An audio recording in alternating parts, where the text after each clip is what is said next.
Mystery Theater presents...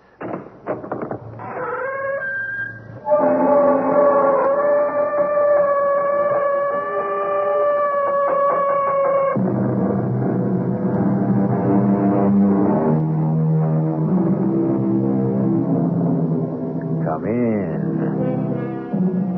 Welcome. I'm E.G. Marshall.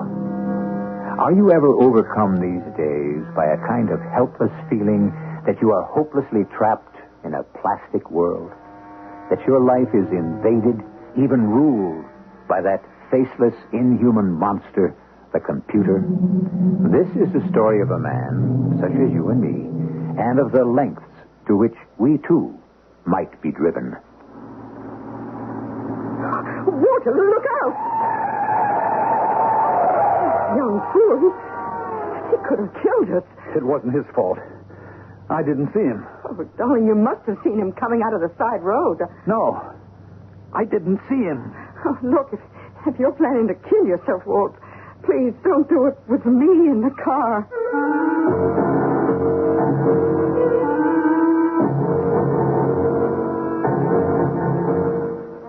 Our mystery drama, Sorry to Let You Go, was written especially for the Mystery Theater by Ian Martin and stars Mandel Kramer.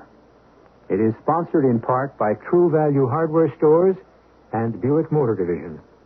I'll be back shortly with Act One.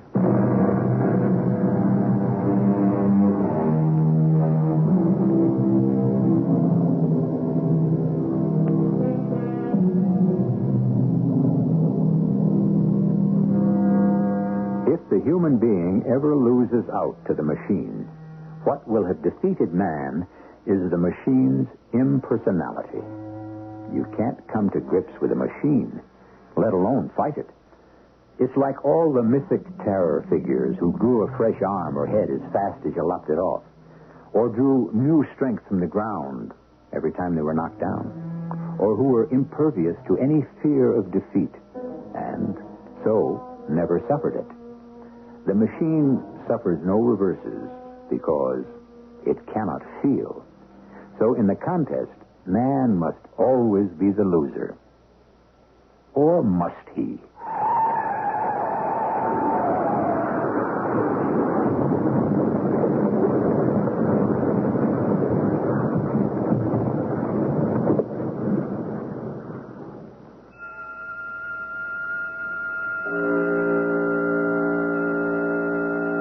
Is this my final resting place? Defeated? Pinned beneath the wheel of my car? Walter Hayes, born August 20th, 1932, died September 14th, 1977. Requiescat in pace. Well, maybe. No more running away from that faceless ghost I was afraid to face. That modern-day specter that stalked my heels into the oblivion I was consigned to 3 months ago with 5 short words. Sorry to let you go. Sorry to let you go. Sorry to let you go.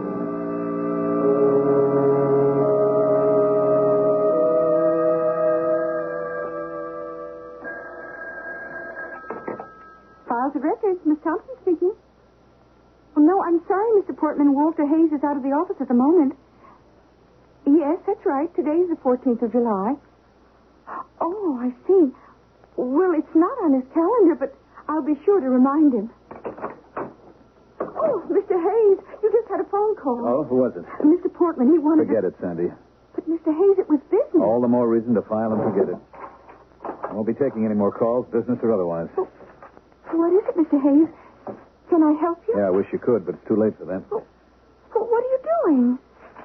Cleaning out my desk. Why? Because I just got my walking papers, Sandra. I'm leaving. What? You mean you were fired? Well, the actual words were a little kinder than that. Sorry to let you go. You mean just like that with no warning? Just like that. The decision was made the way everything else around here is these days, by computer. But that's inhuman. Isn't it just? It's not fair. Well, I'll have time to look around. I get 3 months severance pay. Oh, I didn't mean that, sir. I meant you've been with this company for, well, how many years? I'd hate to count. Ever since I came out of college. All my business life. And you suddenly get dumped. It's a disgrace. I mean, a person could lose out maybe to another person who did the job better, but to get dumped by a machine... Well, it's a mechanical age. The new computer makes my job unnecessary. But it's scary. It could happen to all of us. Let me see. Pictures of my wife, Louise, son, Buzz, daughter, Susan. Desk pen, fondly awarded with suitable inscription from a grateful company on my 10th anniversary. Engraved ashtray, ditto my 15th year. The good old days, BC. BC? Before computers. Now, let's see what's in here. Half a pack of tissues, shirt button, World Almanac, 1963. Well, I'll take the pictures, the mementos, the almanac will go in the wastebasket. So, that's that. Are you leaving now? Why not? I'm all packed. Not much to show for over 20 years occupancy. I seem to have become quite a machine myself. Oh, that isn't true. You've been kind and patient and generous, and I don't know a nicer man. Well, thank you, Sandra. I hope my wife feels the same way when she gets the news. Oh, Mr. Hayes. No, come on now. Come on, Sandy. It isn't that bad. I'll tell you what. Why don't I blow you to a farewell lunch and a drink? Oh, I better not. Oh, sure, of course. I forgot. You have to stick around and find a foxhole. I can't protect you anymore. Oh, it isn't that. It's what I was trying to tell you about the phone call. You've already got a lunch date. Mr. Portman is expecting you at Mario's. Ed? That's right. I'd forgotten about him. I don't know. I don't think I want to see any old friends. Wait a minute. He's just the guy I ought to see. You know, it's funny. Just a few months ago, he was talking to me about a position with his firm. Oh. Yep. I think lunch with Ed and a couple of strong martinis may be just what I need. Mr. Hayes? Yes, Sandy? I know you'll find something. Yeah. But walking through the office, watching how everyone averted glances and became suddenly busy, I wasn't quite so sure of myself. The first numbness was wearing off. Don't be ridiculous, Walt, allowing these worms of doubt to nibble at your self-confidence. You'll find another job. No problem, for crying out loud. Friend Ed sitting at Mario's just waiting to offer you one.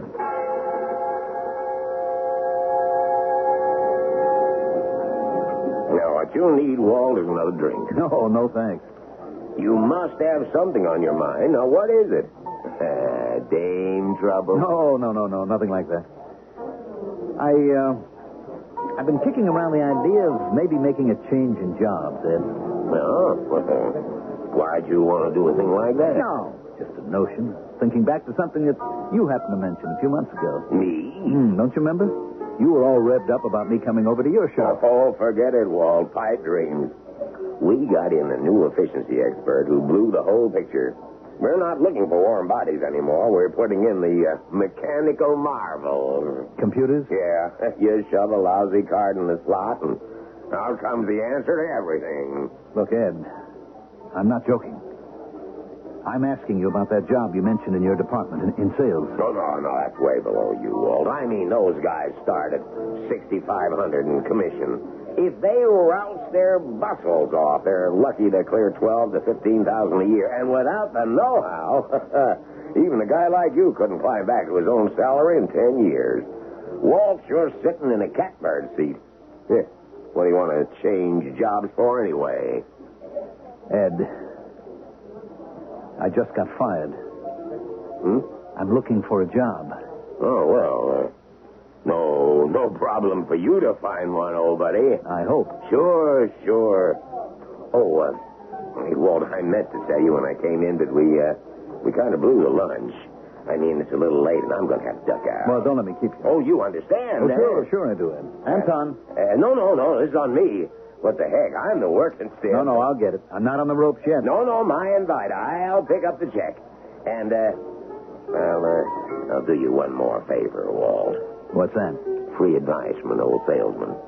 Don't tell anyone else you're out of a job. Why? It's no disgrace. Maybe, but take a tip and play it smart. Never carry your hat in your hand. Let him come to you. It's the way you can hold out for the dough. And at our time of life, the family load we carry, dough is the name of the game. What we gotta have, old buddy. And don't you ever forget it. So that's what my sometime friend Ed Portman left me with. Not the queasy seed of fear. That was already there.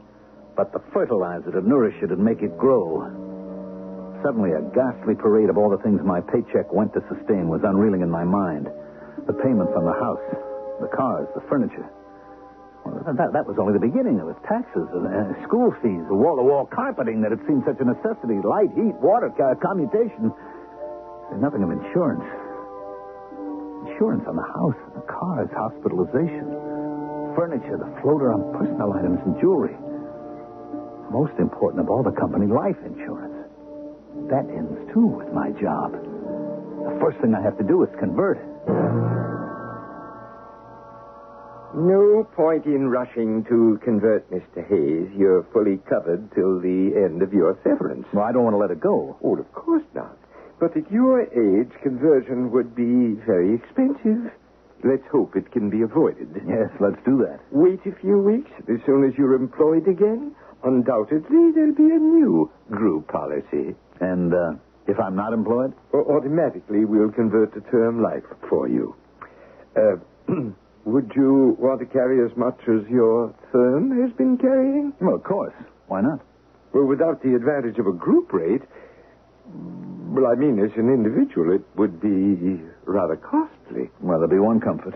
At least I'll know I'm worth something, even if it's dead. Oh, you'll be employed again in no time. No wonder. You better write up that policy just in case. Well, I'll send you a binder as soon as your present coverage runs out. All right. How much will it cost, by the way? At your present coverage, something between $2,000 and $3,000 a year. But it won't be necessary, I'm sure. You'll be back on some group plan any day. Any day. Mr. Swanson. Yes? One more favor. Yes. If you should call or have to get in touch with me at home, I'd appreciate it if you don't mention anything about, well, my wife doesn't know about me, of course, and I'm not sure that she should yet. Why, Mr. Hayes, of course. That's your business, not mine. When I left Swanson's office, I could have gotten the 3:05 home, but I didn't. My regular train was the 6:05, so I waited for that. It's been a long wait with nowhere to go and some extra drinks to pass the time. Maybe that accounted for my depression and my panic. I dreaded meeting Louise at the station. What was I going to tell her, the truth? Or play it close to my vest till I found a new job? If I found a new job. That, as Hamlet said, was the rub. Well, thank heaven for some extra drinks and the monotonous motion of the train. For the moment, I can go to sleep and forget it. Still, as I drifted under, the terrible thought that was hammering in my head in time to the clacking wheels was, don't worry, Walt. You're worth more dead. Don't worry, Walt. You're worth more dead.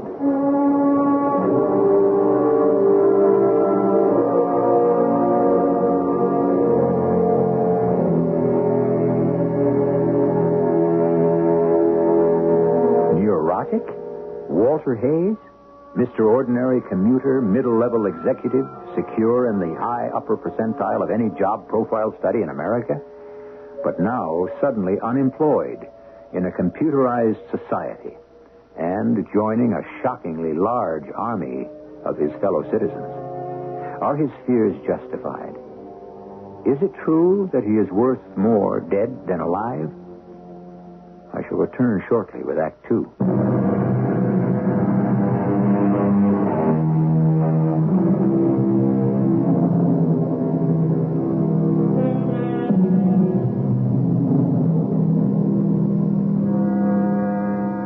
On the 6:02 out of Grand Central, Walter Hayes is dying Shakespeare's Little Death. He is sound asleep, blissfully unaware of passing time. In a moment, he will wake to reality, that special, shocking reality that he is a man without a job. A temporary situation, of course. Or is it? That's what we're about to find out. And just how desperate a man in Walter Hayes' position can become. I suppose the trainman must have called out Barrystone, the station before mine, or maybe it was the jolt of the train stopping and starting again, but suddenly, even with my eyes closed, I was awake and realizing that any moment now, after the drive from the station, I'd have to face my wife. What was I going to tell her? Walter, over here. Oh, hi, Louise.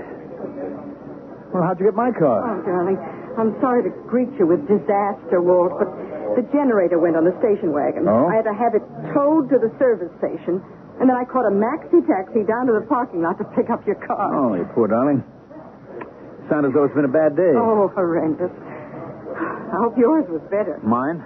Yes. Darling, do me a favor. Of course. Don't give me any office cliffhangers. I don't think I could stand it. I'm just barely coping. I won't. No, don't go around. I'll slide over. You drive. All right. Kids okay? At last report. About all that is. What's that mean? Oh, I don't know.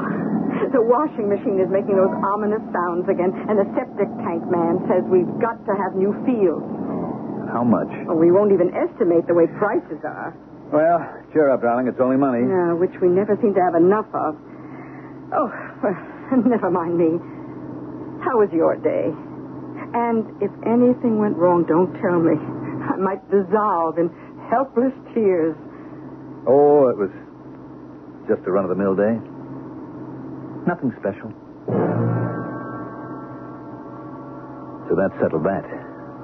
I wasn't going to tell Louise. I wasn't going to tell anyone that I'd lost my job. Not till I found a new one. Suddenly that cold wrenching was back in my stomach. Supposing I didn't. Involuntarily, I shut my eyes against the prospect. Walter, look out! That young fool, he could have killed us. It wasn't his fault. I didn't see him. Oh, you must have seen him coming out of the side road. No, I didn't see him. Oh, look, if you're planning to kill yourself, Walt, please don't do it with me in the car. Oh, I'm sorry, honey. You know I didn't mean that. Oh, my nerves are just shot today. Come on, let's get home. I knew now for sure one thing I could always do if I had the courage. I'd even said it openly to the insurance man. As long as the policy was in force, I was worth a lot more dead than alive. Maybe that was the answer. Didn't your mother have a checkup today? She did. Well, what's the news? Oh, medically healthy as a horse. Physically, I should say. Well, what else? Oh, Walt, let's not drag through it. My mother is a horror, and we both know it, but we're stuck with her. Come on, darling. Let's get a move on. I'd like to get home.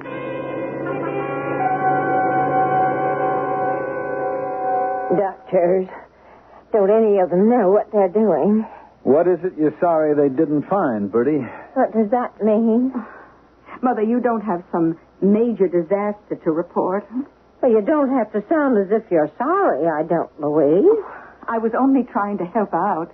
What do doctors know? You can say that again. What?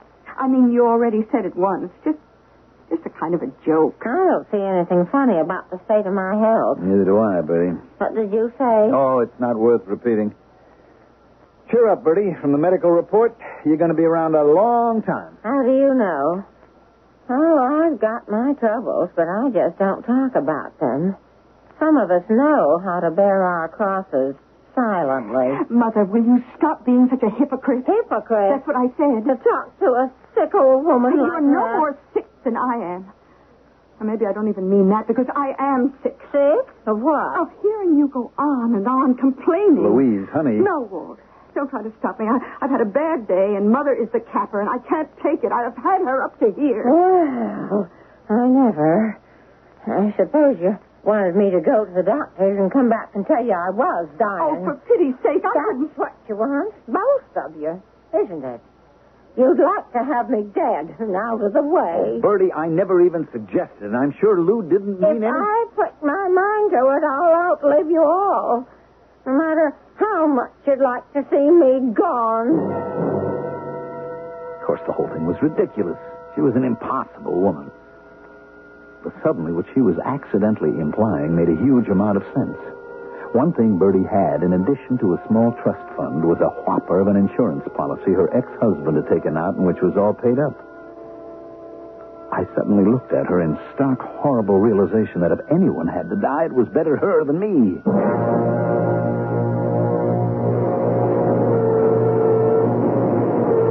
So for 6 weeks, I kept up my miserable masquerade. Every morning I left on my regular train as if going to work. Exchanged the same stupid pleasantries with my supposed fellow laborers, and every night I returned on my regular 6:05, the same process in reverse. At first, the deception wasn't too difficult, because Sandra Thompson, my former secretary, was there to take messages and cover for me. Then came the moment of decision. Morning, Sandy. Oh, morning, Mr. Hayes. Any messages for me? Sorry, no. Well, that figures. You haven't found anything yet? Nope. Only bright spot is that I have you to cover for me in case something does turn up. I'll check back with you around noon. Mr. Hayes? Yeah. I'm not going to be able to cover for you any longer. Oh? You see, I got my walking papers now. Not even the pool. Just 2 weeks to try to get located. Oh, that's a shame, Sandy. But you'll find something else. Will I? You haven't found it so easy, have you? Well, it's different for me, Sandy. I mean, I can't type or take dictation. I just execute. I'm learning by bitter experience that I don't know how to do anything else but run an efficient records and file system. And it seems a machine can do that better in the last analysis. It's machines for everything nowadays. Nobody seems to want people anymore. I hate that computer in there. You know, I've got so I dream about it at night. I have nightmares that it grows arms and legs and joins up with all the other computers to trample everyone to death. Like that big old machine. I can't think of the name of it. The Juggernaut? That's it. A steamroller that crushes everyone to death that stands in its way. I tell you, I'm scared, Mr. Hayes. I know just how you feel, Sandra. Because so am I. So am I. So the masquerade became more and more difficult. The long hours in town more and more impossible to fill. I'd exhausted all avenues looking for work. It was getting too cold to sit in the park, and I could neither stand nor afford any more day-long movies. Better to spend the time in a bar nursing a drink. At least that ate away the cold edges of the icy terror that kept growing in me like a tumor. I should have had the courage to tell Louise the truth, but I didn't. Or to tell anyone the truth. Instead, more and more I began to fantasize. And the main fantasy, more and more, became Bertie. Because if I couldn't support my family, she was the only possible means left. Walter? Huh? What's that? Who's there? Hush now. Don't make a fuss and attract attention. It's Bertie. What are you doing here on the train? I'm not on the train. I'm in your mind. You know very well I am. Now, Bertie. Now, don't you now, Bertie me. You know you can't stand me. You want to get rid of me. Particularly now. That's a terrible thing to say. It would be a terrible thing to do. But it would solve a lot of problems, wouldn't it, Walt? Ridiculous. It isn't a matter of what you want, but just how to go about it. Isn't that it? No, please. Now, who's the hypocrite in the family? Face up, Walt. How about a fire? Not a bad idea, is it? All my insurance? And we all know I smoke too much and get careless with cigarettes. Bertie, have a heart. Louise and the kids are going up to visit your folks. I'll be alone in the house, and you're supposed to be driving straight up to join them. Why don't you just burn up the whole house and me with it and have a chance to make a fresh start?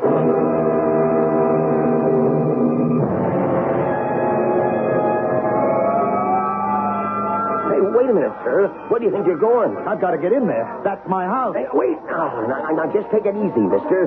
No house is worth your life. It's not the house I'm worried about. That's all there is. Your neighbors just told us your whole family packed up in the station wagon and left a couple of hours ago.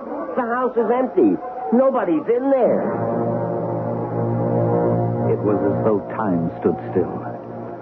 There it was. The perfect opportunity. The perfect out. Laid right in my lap. Nobody but me knew that Bertie was in that house. How much weight would I carry on my conscience, since Bertie herself, with her eternal falling asleep while smoking, must have started the fire herself? All I had to do was sit tight and leave Bertie to the fate she'd brought on herself.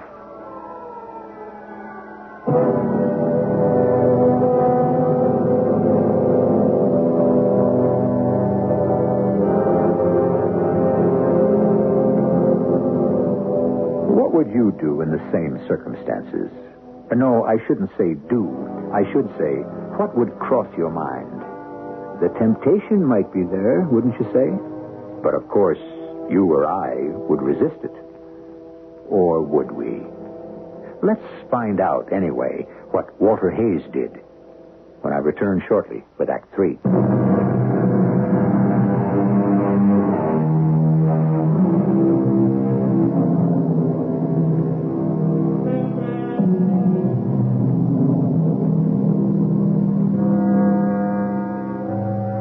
It wasn't a very big fire, but the danger was. It was a foam rubber fire. Ever seen or experienced what foam rubber does when it burns? It creates a thick, black, acrid smoke that clogs the lungs and can smother you in moments. This fire is mainly confined to the chair where Bertie had been sitting when she fell asleep, and the lit cigarette dropped from her fingers. Now, a few pitiful, staggering steps from it, she lies, a frail little heap on the floor, overcome by the greasy, suffocating smoke. One small step in time from eternity. What do you mean there's nobody? My mother-in-law's in there. Holy maloney. Jim, Fred, get some oxygen and follow me in. And get a pull motor on standby. There's an old lady trapped inside. A wave of relief swept over me. I couldn't stand Bertie. The accidental death would have been a blessing to me and my family. If I'd kept quiet, the firemen would have been too late to save her. But I couldn't have her death on my conscience. For the first time in weeks, I felt like a man again. But my relief was short-lived. The next 2 weeks were murdered, living in a motel while the house was cleaned and restored. Oh, poor darling, you look a wreck. Couldn't you take some time off from the office? No, I can't, Lou. The bills are piling up. Yes, but the insurance company pays for everything, doesn't it? Well, the home insurance, up to a point. I mean, there's an allowance, but it doesn't quite cover it. Oh, thank the Lord for it, though. You know, it's a wonderful thing, insurance. I don't know what we'd be doing without it. Now, it's one thing I'll make sure you never have to do without. What'd you say? Nothing, honey, nothing. There's my train. I better get going. Yeah, see you tonight. Oh, yeah, sure. Walt, What, dear? just, I love you very much, and... And what? Nothing. Only that I'm always sorry to let you go.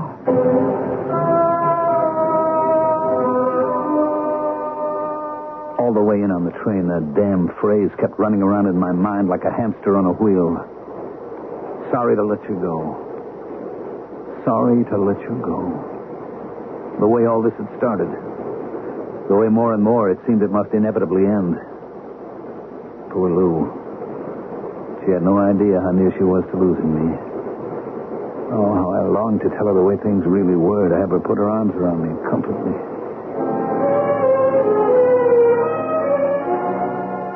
Hi, Lou. Oh, darling. How was your day? Oh, the usual. Oh, you look so tired. Come on, climb in. I'll drive. Yeah, I could stand that. How was your day? Oh, don't mention it. We're not going to get back in the house for at least a week. The kids are griping about the motel. My hairdresser just retired to get married. And the vacuum hose is busted again. 2 days of Birdie home is enough to drive anyone up the wall. And...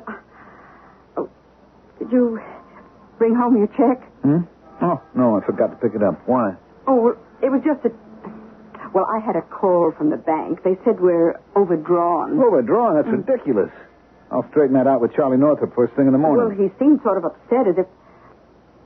Well, there isn't anything wrong, is there? Wrong? What could be wrong? I don't know. You just haven't seemed yourself lately. Well, with the fire and all, nobody has. I meant even before that. Look, Lou, it's just that I've been working too hard, well, that's all. It's about time they paid you properly for it. Aren't you due for a raise?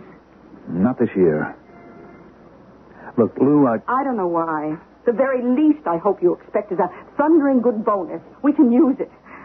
I don't understand how with all the money you make, we're in debt up to our ears.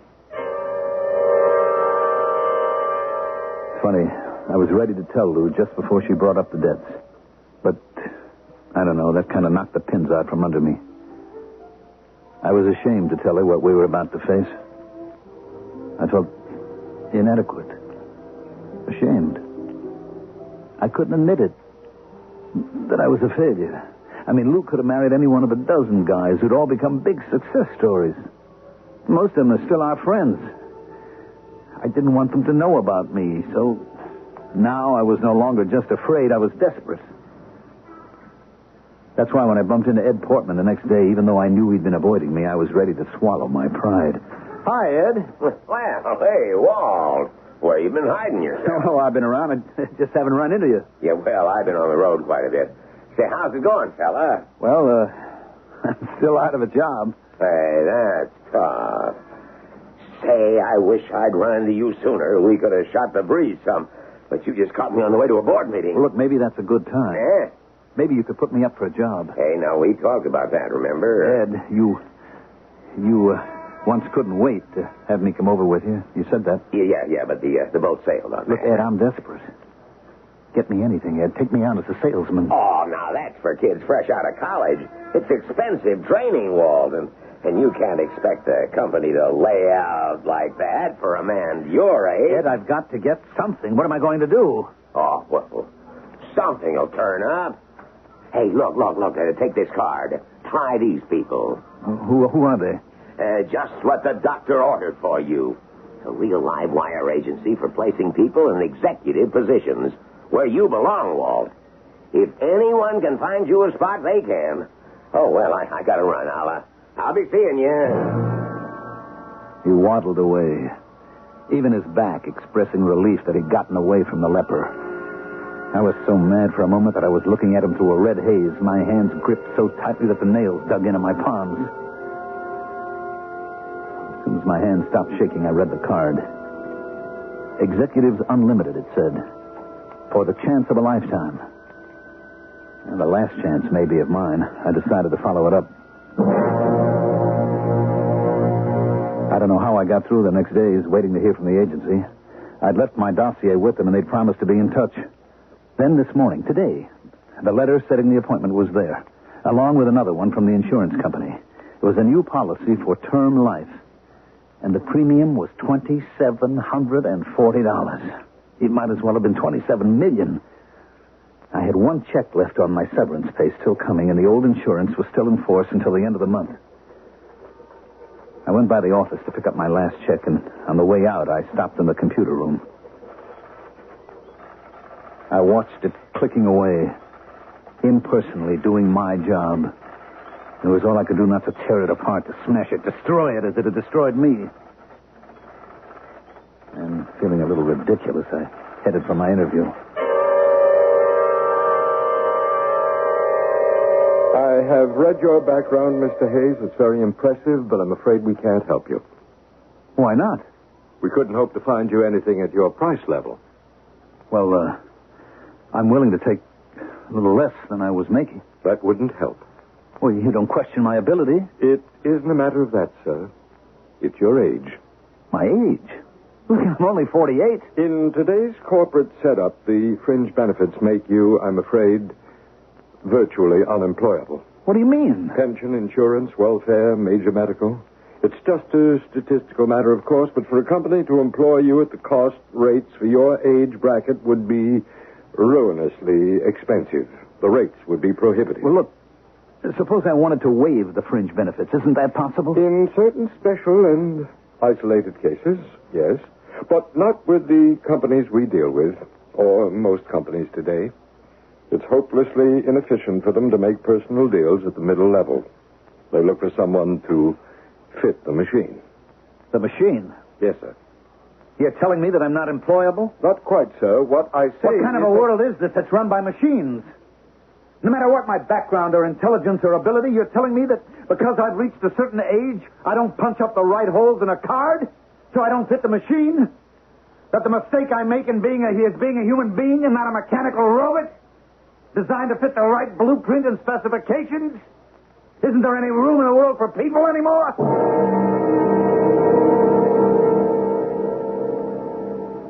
I don't remember getting home. I just remember too many drinks while waiting for the regular train and a dull, throbbing knowledge that it was over, really all over. I was going to have to be dead to be worth a damn. I drove home from the station parking lot. Louise opened the door for me. Walter, what's the matter with you? What's the difference? Keep your voice down. The difference is there's a living room full of friends waiting for you. Darling, don't you remember it's our anniversary party? No. Look, I can't see anyone. Walter, you've been drinking. Oh, my darling, what is it? What's changed you? You push me aside. You avoid your friends. Darling, what's happened? You're not ill, are you? Yes, I'm sick.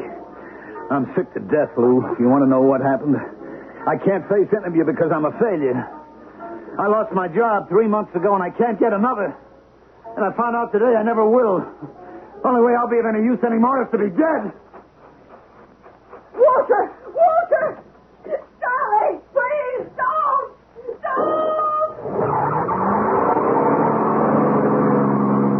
Lou's voice was gone, drowned by the roar of the engine. And I was off to that last rendezvous made for me 3 months ago. The only voice sounding in my ear, the echo of my sentence. Sorry to let you go. Sorry to let you go.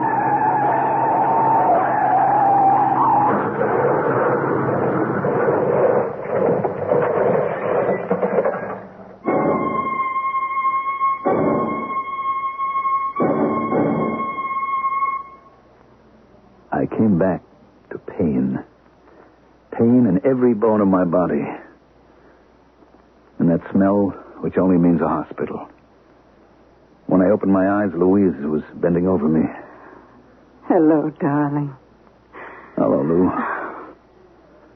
I guess I'm going to live. Oh, yes. Thank God. I even failed at this. Oh, all right. That's enough self-pity. Self-loathing. It's more like it. Not that I was the one really screwed up this time. I had it in my mind, Lou, but I didn't really try to commit suicide. I know, dear. You know, I've pieced a lot together during the 4 days the doctors have been putting you back together. Am I back together? Oh, well, it'll take time, but you'll be as good as new. No way. I wasn't any use before I cracked up. Not going to be any use after. Oh, now just knock it off. What was the matter with you anyway? I mean, why didn't you tell me? What was the big secret? Lou, the big secret is it's a machine age. There's no room for people anymore. Oh, come off it. The only thing that counts is people. The right ones. Don't ever sell them short. Lou, I couldn't find a job. Because you didn't ask people. Why, Jack Snow and Hank Jessup both have jobs waiting for you as soon as you're on your feet. If they'd known you were out of work, they'd have grabbed you in a minute. It's not that easy, Lou. Today it's all machines. Oh, that's silly. Nothing but computers. If I were you, I wouldn't sell computers short. Why? What do you mean? But, darling, if it weren't for a computer, we wouldn't be sitting pretty financially till you're back on your feet and ready to go to work. What? Well, that's how they found the guy who drove you off the road and didn't stop. What do you mean, how they found... There were tire tracks, smudges of his paint on your car, some chrome ripped off his car, and a piece of the license plate. A very smart police sergeant programmed all the clues and fed them into a computer. The computer put the finger on the hit-and-run driver. Ah, you see? The computer. You can't win. Oh, darling, yes, you can. No matter how complicated it is or how efficient, the machine still has to be run by someone. People are the only thing that really count.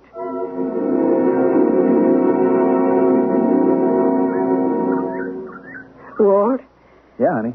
Buzz is all ready to cut the grass, but the darn machine won't start. Would you mind? Of course not, darling. My pleasure. I feel very confident as I kiss my wife. It's the last day of my convalescence, and tomorrow I go to work.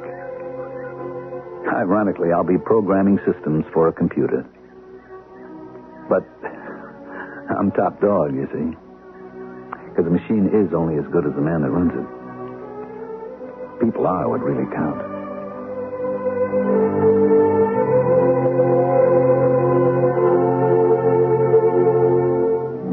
So next time the electric bill is wrong, or a credit card company is still irritatingly tacking on that finance charge you don't owe, don't feel too bad about the computer.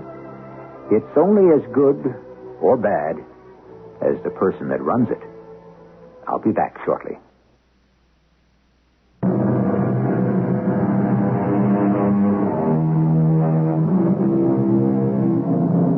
Suddenly, in leaving you, I feel a small twinge of guilt. Perhaps in this conflict of today between man and machine, I'm a little too optimistic. Day by day, the machine becomes more sophisticated. Perhaps someday we may lose out. It was Satchel Paige who said, "Never look back. Something might be gaining on you." Our motto might be, "Don't look too far into the future. We may find that it has." Our cast included Mandel, Kramer, Bryna, Raeburn, Janney, Arnold Moss, and Joan Shay. The entire production was under the direction of Hyman Brown. And now, a preview of our next tale. Something so mysterious about those men. Oh, yes, mysterious. That's the word. Oh, I'll never forget their faces. I can tell you that. Yes, especially the second man. You know the phrase that comes to my mind? You know what the phrase is? The walking death. Yes. His face was more transparent than white. Like a face of impure wax. Oh, what a strange feeling has come over me. Like a chill. Yes, I think a breath of air is what we need now. Oh, yes, I'll second that. Those two men down there have knocked the stuffing out of me. I can't imagine why. What did you call the second man? The one who was chasing the first? You mean the way he looked? Yeah, I remember. The walking death. This is E.G. Marshall inviting you to return to our Mystery Theater for another adventure in the macabre. Until next time, pleasant dreams.